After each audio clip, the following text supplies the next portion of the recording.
ब्रह्मपुरी तालुक्यातील भालेश्वर या गावचे रहिवासी असलेले एक शेतकरी आहेत.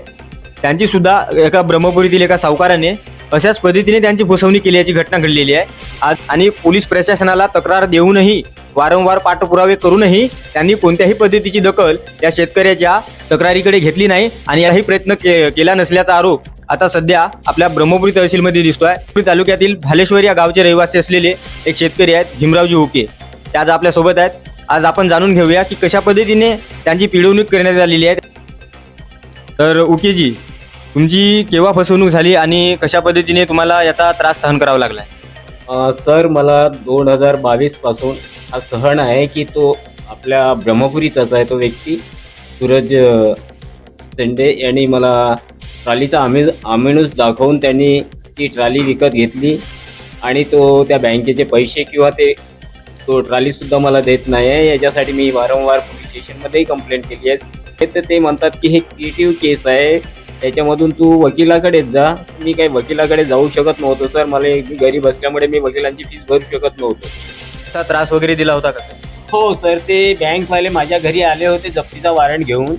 त्यांनी माझ्या घरातली सर्व लिस्ट बनवली भांड्यांची, का आहे याच्या घरातला, ते सगळे डग्गा घेऊनच आले होते आमच्या घरी.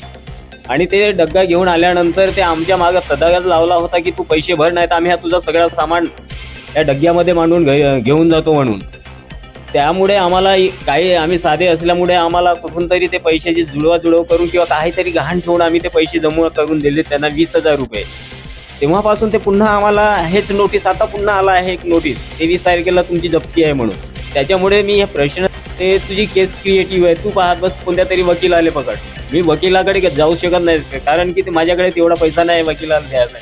एक तर हा प्रशासन किंवा मला फक्त एवढंच म्हणणं आहे प्रशासनाला की ते माझी टाली त्या सूरज शेंड्याकडे आहे माझ्या नावाने घेतलेली, ते फक्त एक तर मला वापस करा, नाहीतर मग ती त्या दुकानदाराला वापस द्या किंवा त्या बँकेला जमा करा.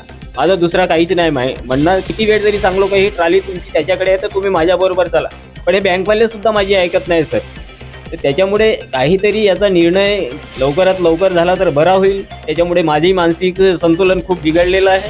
त्याच्यामुळे तुम्ही पहा काय करायचं आहे तर किंवा प्रशासन का करते त्याच्याकडे लक्ष द्या सर, एवढीच माझी विनंती आहे. एखाद्या वस्तूचा जर एखादा व्यक्ती उपभोगच घेत नसेल, त्याचा वापरच करत नसेल, तर मग त्या वस्तूची भरणा, त्या वस्तूसाठी जो लागणारा किस्ता आहे, त्यांची जी इन्स्टॉलमेंट आहे, त्याची तो व्यक्ती कसं का भरू शकते?